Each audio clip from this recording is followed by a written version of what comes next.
ಸಾಕಷ್ಟು ಜಿದ್ದಾಜಿದ್ದಿನ ಕಣವಾಗಿದ್ದಂತಹ ಸಂಡೂರು ಉಪಚುನಾವಣೆಗೆ ಈಗಾಗಲೇ ರಿಸಲ್ಟ್ ಮುಗಿದಿರ್ತಕ್ಕಂಥದ್ದು. ಏನೋ ಕಾಂಗ್ರೆಸ್ನ ಅಭ್ಯರ್ಥಿ ಗೆದ್ದಿದ್ದಾರೆ. ಏನೋ ಪರಾಭವಗೊಂಡಿರ್ತಕ್ಕಂತಹ ಅಭ್ಯರ್ಥಿ ಬಂಗಾರು ಹನುಮಂತವರು ನಮ್ಮ ಜೊತೆಗಿದ್ದಾರೆ.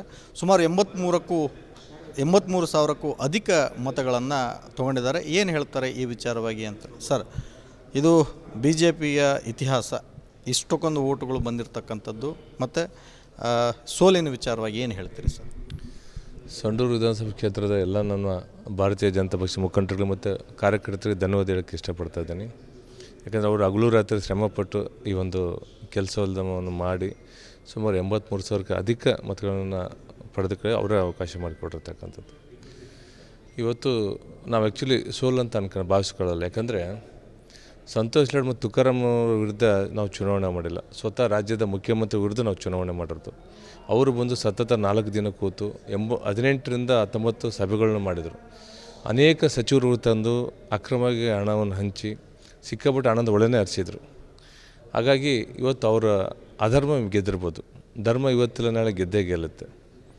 ನಾನು ನಮ್ಮ ರಾಜ್ಯದ ಮಾಜಿ ಮುಖ್ಯಮಂತ್ರಿ ಯಡಿಯೂರಪ್ಪ ಸಾಹೇಬರು ಮತ್ತು ನಮ್ಮ ಕೇಂದ್ರ ಸಚಿವರು ಪ್ರಹ್ಲಾದ್ ಜೋಶಿ ಅಣ್ಣನವರು ಮತ್ತು ನಮ್ಮ ರಾಜ್ಯಾಧ್ಯಕ್ಷರು ವಿಜಯೇಂದ್ರ ಅಣ್ಣನವರು ಮತ್ತು ನಮ್ಮ ಜನಾರ್ದನ್ ರೆಡ್ಡಿ ಅಣ್ಣನವರಿಗೆ ಪಾರ್ಟಿ ಟಿಕೆಟ್ ಘೋಷಣೆ ಮಾಡಿದಾಗ ಸಂಡೂರು ವಿಧಾನಸಭಾ ಕ್ಷೇತ್ರ ಗೆದ್ದು ತಗೊಂಬಂದು ಪಕ್ಷಕ್ಕೆ ಒಂದು ಗೆಲುವನ್ನು ಅರ್ಪಿಸುತ್ತಂತ ನಾನು ಹೇಳಿದ್ದೆ.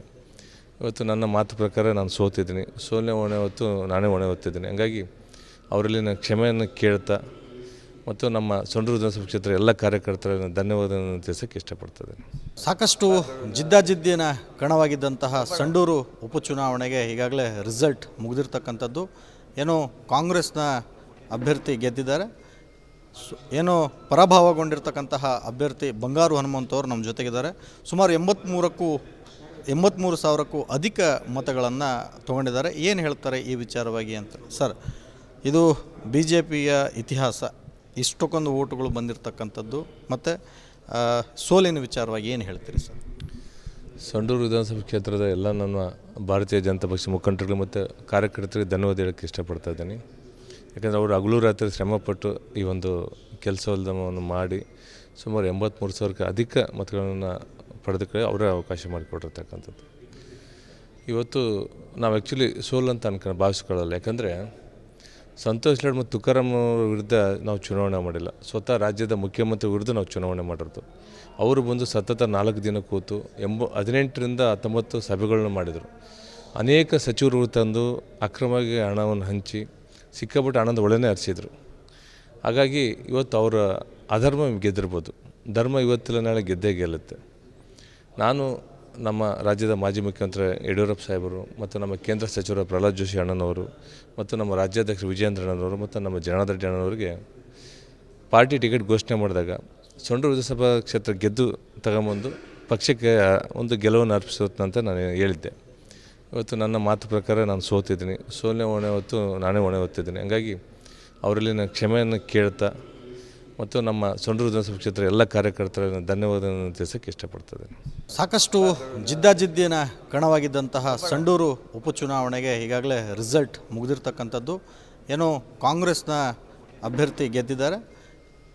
ಏನೋ ಪರಾಭವಗೊಂಡಿರ್ತಕ್ಕಂತಹ ಅಭ್ಯರ್ಥಿ ಬಂಗಾರು ಹನುಮಂತವರು ನಮ್ಮ ಜೊತೆಗಿದ್ದಾರೆ. ಸುಮಾರು 83,000ಕ್ಕೂ ಅಧಿಕ ಮತಗಳನ್ನು ತೊಗೊಂಡಿದ್ದಾರೆ. ಏನು ಹೇಳ್ತಾರೆ ಈ ವಿಚಾರವಾಗಿ ಅಂತ ಸರ್, ಇದು ಬಿ ಜೆ ಪಿಯ ಇತಿಹಾಸ, ಇಷ್ಟಕ್ಕೊಂದು ಓಟುಗಳು ಬಂದಿರತಕ್ಕಂಥದ್ದು ಮತ್ತು ಸೋಲಿನ ವಿಚಾರವಾಗಿ ಏನು ಹೇಳ್ತೀರಿ ಸರ್? ಸಂಡೂರು ವಿಧಾನಸಭಾ ಕ್ಷೇತ್ರದ ಎಲ್ಲ ನನ್ನ ಭಾರತೀಯ ಜನತಾ ಪಕ್ಷ ಮುಖಂಡರುಗಳು ಮತ್ತು ಕಾರ್ಯಕರ್ತರಿಗೆ ಧನ್ಯವಾದ ಹೇಳೋಕ್ಕೆ ಇಷ್ಟಪಡ್ತಾ ಇದ್ದೀನಿ. ಯಾಕಂದರೆ ಅವರು ಹಗಲು ರಾತ್ರಿ ಶ್ರಮಪಟ್ಟು ಈ ಒಂದು ಕೆಲಸವನ್ನು ಮಾಡಿ ಸುಮಾರು 83,000ಕ್ಕೆ ಅಧಿಕ ಮತಗಳನ್ನು ಪಡೆದಕ್ಕೆ ಅವರೇ ಅವಕಾಶ ಮಾಡಿಕೊಟ್ಟಿರ್ತಕ್ಕಂಥದ್ದು. ಇವತ್ತು ನಾವು ಆ್ಯಕ್ಚುಲಿ ಸೋಲು ಅಂತ ಭಾವಿಸ್ಕೊಳ್ಳಲ್ಲ. ಯಾಕಂದರೆ ಸಂತೋಷ್ ಲಾಡ್ ಮತ್ತು ತುಕಾರಾಮ್ ವಿರುದ್ಧ ನಾವು ಚುನಾವಣೆ ಮಾಡಿಲ್ಲ, ಸ್ವತಃ ರಾಜ್ಯದ ಮುಖ್ಯಮಂತ್ರಿ ವಿರುದ್ಧ ನಾವು ಚುನಾವಣೆ ಮಾಡಿರೋದು. ಅವರು ಬಂದು ಸತತ 4 ದಿನ ಕೂತು 18ರಿಂದ 19 ಸಭೆಗಳನ್ನು ಮಾಡಿದರು. ಅನೇಕ ಸಚಿವರು ತಂದು ಅಕ್ರಮವಾಗಿ ಹಣವನ್ನು ಹಂಚಿ ಸಿಕ್ಕಾಪಟ್ಟೆ ಹಣದ ಒಳನೇ ಹರಿಸಿದರು. ಹಾಗಾಗಿ ಇವತ್ತು ಅವರ ಅಧರ್ಮ ಗೆದ್ದಿರ್ಬೋದು, ಧರ್ಮ ಇವತ್ತಿಲ್ಲ ನಾಳೆ ಗೆದ್ದೇ ಗೆಲ್ಲುತ್ತೆ. ನಾನು ನಮ್ಮ ರಾಜ್ಯದ ಮಾಜಿ ಮುಖ್ಯಮಂತ್ರಿ ಯಡಿಯೂರಪ್ಪ ಸಾಹೇಬರು ಮತ್ತು ನಮ್ಮ ಕೇಂದ್ರ ಸಚಿವರು ಪ್ರಹ್ಲಾದ್ ಜೋಶಿ ಅಣ್ಣನವರು ಮತ್ತು ನಮ್ಮ ರಾಜ್ಯಾಧ್ಯಕ್ಷರು ವಿಜಯೇಂದ್ರ ಅಣ್ಣನವರು ಮತ್ತು ನಮ್ಮ ಜನಾರ್ದನ್ ರೆಡ್ಡಿ ಅಣ್ಣನವರಿಗೆ ಪಾರ್ಟಿ ಟಿಕೆಟ್ ಘೋಷಣೆ ಮಾಡಿದಾಗ ಸಂಡೂರು ವಿಧಾನಸಭಾ ಕ್ಷೇತ್ರ ಗೆದ್ದು ತಗೊಂಬಂದು ಪಕ್ಷಕ್ಕೆ ಒಂದು ಗೆಲುವನ್ನು ಅರ್ಪಿಸುತ್ತಂತ ನಾನು ಹೇಳಿದ್ದೆ. ಇವತ್ತು ನನ್ನ ಮಾತು ಪ್ರಕಾರ ನಾನು ಸೋತಿದ್ದೀನಿ. ಸೋಲನೆ ಹೊಣೆ ಹೊತ್ತು ನಾನೇ ಹೊಣೆ ಹೊತ್ತಿದ್ದೀನಿ. ಹಂಗಾಗಿ ಅವರಲ್ಲಿ ನಾನು ಕ್ಷಮೆಯನ್ನು ಕೇಳ್ತಾ ಮತ್ತು ನಮ್ಮ ಸಂಡೂರು ವಿಧಾನಸಭಾ ಕ್ಷೇತ್ರ ಎಲ್ಲ ಕಾರ್ಯಕರ್ತರನ್ನು ಧನ್ಯವಾದವನ್ನು ತಿಳಿಸೋಕ್ಕೆ ಇಷ್ಟಪಡ್ತಿದ್ದೇನೆ. ಸಾಕಷ್ಟು ಜಿದ್ದಾಜಿದ್ದಿನ ಕಣವಾಗಿದ್ದಂತಹ ಸಂಡೂರು ಉಪಚುನಾವಣೆಗೆ ಈಗಾಗಲೇ ರಿಸಲ್ಟ್ ಮುಗಿದಿರ್ತಕ್ಕಂಥದ್ದು. ಏನೋ ಕಾಂಗ್ರೆಸ್ನ ಅಭ್ಯರ್ಥಿ ಗೆದ್ದಿದ್ದಾರೆ. ಏನೋ ಪರಾಭವಗೊಂಡಿರ್ತಕ್ಕಂತಹ ಅಭ್ಯರ್ಥಿ ಬಂಗಾರು ಹನುಮಂತವರು ನಮ್ಮ ಜೊತೆಗಿದ್ದಾರೆ. ಸುಮಾರು 83,000ಕ್ಕೂ ಅಧಿಕ ಮತಗಳನ್ನು ತೊಗೊಂಡಿದ್ದಾರೆ. ಏನು ಹೇಳ್ತಾರೆ ಈ ವಿಚಾರವಾಗಿ ಅಂತ ಸರ್, ಇದು ಬಿ ಜೆ ಪಿಯ ಇತಿಹಾಸ, ಇಷ್ಟಕ್ಕೊಂದು ಓಟುಗಳು ಬಂದಿರತಕ್ಕಂಥದ್ದು ಮತ್ತು ಸೋಲಿನ ವಿಚಾರವಾಗಿ ಏನು ಹೇಳ್ತೀರಿ ಸರ್? ಸಂಡೂರು ವಿಧಾನಸಭಾ ಕ್ಷೇತ್ರದ ಎಲ್ಲ ನನ್ನ ಭಾರತೀಯ ಜನತಾ ಪಕ್ಷ ಮುಖಂಡರುಗಳು ಮತ್ತು ಕಾರ್ಯಕರ್ತರಿಗೆ ಧನ್ಯವಾದ ಹೇಳೋಕ್ಕೆ ಇಷ್ಟಪಡ್ತಾ ಇದ್ದೀನಿ. ಯಾಕಂದರೆ ಅವರು ಹಗಲು ರಾತ್ರಿ ಶ್ರಮಪಟ್ಟು ಈ ಒಂದು ಕೆಲಸವನ್ನು ಮಾಡಿ ಸುಮಾರು 83,000ಕ್ಕೂ ಅಧಿಕ ಮತಗಳನ್ನು ಪಡೆದುಕೊಳ್ಳಿ ಅವರೇ ಅವಕಾಶ ಮಾಡಿಕೊಟ್ಟಿರ್ತಕ್ಕಂಥದ್ದು. ಇವತ್ತು ನಾವು ಆ್ಯಕ್ಚುಲಿ ಸೋಲು ಅಂತ ಭಾವಿಸ್ಕೊಳ್ಳಲ್ಲ. ಯಾಕಂದರೆ ಸಂತೋಷ್ ಲಾಡ್ ಮತ್ತು ತುಕಾರಾಮ್ ವಿರುದ್ಧ ನಾವು ಚುನಾವಣೆ ಮಾಡಿಲ್ಲ. ಸ್ವತಃ ರಾಜ್ಯದ ಮುಖ್ಯಮಂತ್ರಿ ವಿರುದ್ಧ ನಾವು ಚುನಾವಣೆ ಮಾಡಿರೋದು. ಅವರು ಬಂದು ಸತತ 4 ದಿನ ಕೂತು 18ರಿಂದ 19 ಸಭೆಗಳನ್ನು ಮಾಡಿದರು. ಅನೇಕ ಸಚಿವರು ತಂದು ಅಕ್ರಮವಾಗಿ ಹಣವನ್ನು ಹಂಚಿ ಸಿಕ್ಕಾಪಟ್ಟೆ ಹಣದ ಒಳನೇ ಹರಿಸಿದರು. ಹಾಗಾಗಿ ಇವತ್ತು ಅವರ ಅಧರ್ಮ ಗೆದ್ದಿರ್ಬೋದು, ಧರ್ಮ ಇವತ್ತಿಲ್ಲ ನಾಳೆ ಗೆದ್ದೇ ಗೆಲ್ಲುತ್ತೆ. ನಾನು ನಮ್ಮ ರಾಜ್ಯದ ಮಾಜಿ ಮುಖ್ಯಮಂತ್ರಿ ಯಡಿಯೂರಪ್ಪ ಸಾಹೇಬರು ಮತ್ತು ನಮ್ಮ ಕೇಂದ್ರ ಸಚಿವರು ಪ್ರಹ್ಲಾದ್ ಜೋಶಿ ಅಣ್ಣನವರು ಮತ್ತು ನಮ್ಮ ರಾಜ್ಯಾಧ್ಯಕ್ಷರು ವಿಜಯೇಂದ್ರ ಅಣ್ಣನವರು ಮತ್ತು ನಮ್ಮ ಜನಾರ್ದನ್ ರೆಡ್ಡಿ ಅಣ್ಣನವರಿಗೆ ಪಾರ್ಟಿ ಟಿಕೆಟ್ ಘೋಷಣೆ ಮಾಡಿದಾಗ ಸಂಡೂರು ವಿಧಾನಸಭಾ ಕ್ಷೇತ್ರ ಗೆದ್ದು ತಗೊಂಬಂದು ಪಕ್ಷಕ್ಕೆ ಒಂದು ಗೆಲುವನ್ನು ಅರ್ಪಿಸುತ್ತಂತ ನಾನು ಹೇಳಿದ್ದೆ.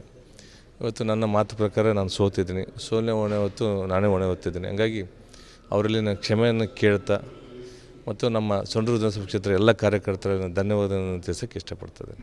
ಸಾಕಷ್ಟು ಜಿದ್ದಾಜಿದ್ದಿನ ಕಣವಾಗಿದ್ದಂತಹ ಸಂಡೂರು ಉಪಚುನಾವಣೆಗೆ ಈಗಾಗಲೇ ರಿಸಲ್ಟ್ ಮುಗಿದಿರ್ತಕ್ಕಂಥದ್ದು. ಏನೋ ಕಾಂಗ್ರೆಸ್ನ ಅಭ್ಯರ್ಥಿ ಗೆದ್ದಿದ್ದಾರೆ.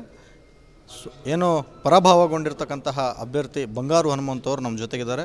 ಸುಮಾರು 83,000ಕ್ಕೂ ಅಧಿಕ ಮತಗಳನ್ನು ತೊಗೊಂಡಿದ್ದಾರೆ. ಏನು ಹೇಳ್ತಾರೆ ಈ ವಿಚಾರವಾಗಿ ಅಂತ ಸರ್, ಇದು ಬಿ ಜೆ ಪಿಯ ಇತಿಹಾಸ, ಇಷ್ಟಕ್ಕೊಂದು ಓಟುಗಳು ಬಂದಿರತಕ್ಕಂಥದ್ದು ಮತ್ತು ಸೋಲಿನ ವಿಚಾರವಾಗಿ ಏನು ಹೇಳ್ತೀರಿ ಸರ್? ಸಂಡೂರು ವಿಧಾನಸಭಾ ಕ್ಷೇತ್ರದ ಎಲ್ಲ ನನ್ನ ಭಾರತೀಯ ಜನತಾ ಪಕ್ಷ ಮುಖಂಡರುಗಳು ಮತ್ತು ಕಾರ್ಯಕರ್ತರಿಗೆ ಧನ್ಯವಾದ ಹೇಳೋಕ್ಕೆ ಇಷ್ಟಪಡ್ತಾ ಇದ್ದೀನಿ. ಯಾಕಂದರೆ ಅವರು ಹಗಲು ರಾತ್ರಿ ಶ್ರಮಪಟ್ಟು ಈ ಒಂದು ಕೆಲಸವನ್ನು ಮಾಡಿ ಸುಮಾರು 83,000ಕ್ಕೂ ಅಧಿಕ ಮತಗಳನ್ನು ಪಡೆದುಕೊಳ್ಳಿ ಅವರೇ ಅವಕಾಶ ಮಾಡಿಕೊಟ್ಟಿರ್ತಕ್ಕಂಥದ್ದು. ಇವತ್ತು ನಾವು ಆ್ಯಕ್ಚುಲಿ ಸೋಲು ಅಂತ ಭಾವಿಸ್ಕೊಳ್ಳಲ್ಲ. ಯಾಕಂದರೆ ಸಂತೋಷ್ ಲಾಡ್ ಮತ್ತು ತುಕಾರಾಮ್ ವಿರುದ್ಧ ನಾವು ಚುನಾವಣೆ ಮಾಡಿಲ್ಲ. ಸ್ವತಃ ರಾಜ್ಯದ ಮುಖ್ಯಮಂತ್ರಿ ವಿರುದ್ಧ ನಾವು ಚುನಾವಣೆ ಮಾಡಿರೋದು. ಅವರು ಬಂದು ಸತತ 4 ದಿನ ಕೂತು 18ರಿಂದ 19 ಸಭೆಗಳನ್ನು ಮಾಡಿದರು. ಅನೇಕ ಸಚಿವರು ತಂದು ಅಕ್ರಮವಾಗಿ ಹಣವನ್ನು ಹಂಚಿ ಸಿಕ್ಕಾಪಟ್ಟೆ ಹಣದ ಒಳನೇ ಹರಿಸಿದರು. ಹಾಗಾಗಿ ಇವತ್ತು ಅವರ ಅಧರ್ಮ ಗೆದ್ದಿರ್ಬೋದು, ಧರ್ಮ ಇವತ್ತಿಲ್ಲ ನಾಳೆ ಗೆದ್ದೇ ಗೆಲ್ಲುತ್ತೆ. ನಾನು ನಮ್ಮ ರಾಜ್ಯದ ಮಾಜಿ ಮುಖ್ಯಮಂತ್ರಿ ಯಡಿಯೂರಪ್ಪ ಸಾಹೇಬರು ಮತ್ತು ನಮ್ಮ ಕೇಂದ್ರ ಸಚಿವರು ಪ್ರಹ್ಲಾದ್ ಜೋಶಿ ಅಣ್ಣನವರು ಮತ್ತು ನಮ್ಮ ರಾಜ್ಯಾಧ್ಯಕ್ಷರು ವಿಜಯೇಂದ್ರ ಅಣ್ಣನವರು ಮತ್ತು ನಮ್ಮ ಜನಾರ್ದನ್ ರೆಡ್ಡಿ ಅಣ್ಣನವರಿಗೆ ಪಾರ್ಟಿ ಟಿಕೆಟ್ ಘೋಷಣೆ ಮಾಡಿದಾಗ ಸಂಡೂರು ವಿಧಾನಸಭಾ ಕ್ಷೇತ್ರ ಗೆದ್ದು ತಗೊಂಬಂದು ಪಕ್ಷಕ್ಕೆ ಒಂದು ಗೆಲುವನ್ನು ಅರ್ಪಿಸುತ್ತಂತ ನಾನು ಹೇಳಿದ್ದೆ. ಇವತ್ತು ನನ್ನ ಮಾತು ಪ್ರಕಾರ ನಾನು ಸೋತಿದ್ದೀನಿ. ಸೋಲನೆ ಹೊಣೆ ಹೊತ್ತು ನಾನೇ ಹೊಣೆ ಹೊತ್ತಿದ್ದೀನಿ. ಹಂಗಾಗಿ ಅವರಲ್ಲಿ ನಾನು ಕ್ಷಮೆಯನ್ನು ಕೇಳ್ತಾ ಮತ್ತು ನಮ್ಮ ಸಂಡೂರು ವಿಧಾನಸಭಾ ಕ್ಷೇತ್ರ ಎಲ್ಲ ಕಾರ್ಯಕರ್ತರನ್ನು ಧನ್ಯವಾದವನ್ನು ತಿಳಿಸೋಕ್ಕೆ ಇಷ್ಟಪಡ್ತಿದ್ದೇನೆ. ಇವಿಷ್ಟು ಬಂಗಾರು ಹನುಮಂತವರ ಮಾತುಗಳು. ನಾನು ಸಂಡೂರು ಕ್ಷೇತ್ರವನ್ನು ಅರ್ಪಿಸ್ತೇನೆ ಅಂತಕ್ಕಂಥ ಮಾತು ಕೊಟ್ಟಿದ್ದೆ. ಆದರೆ ಇವತ್ತು ನಾನು ಸೋತಿದ್ದೀನಿ, ಇದಕ್ಕೆ ನೇರ ಹೊಣೆ ನಾನೇ ಹೊರ್ತೀನಿ ಅಂತಕ್ಕಂಥ ಮಾತುಗಳನ್ನು ಹೇಳಿ ಕಾರ್ಯಕರ್ತರಿಗೆ ಅಭಿನಂದನೆಗಳನ್ನು ತಿಳಿಸಿದ್ದಾರೆ. ಕ್ಯಾಮ್ರಾ ಪರ್ಸನ್ ದುರ್ಗೇಶ್ ಜೊತೆ ಕೆ ಸುರೇಶ್ ಚೌಹಾಣ್, ರಿಪಬ್ಲಿಕ್ ಕನ್ನಡ, ಬಳ್ಳಾರಿ.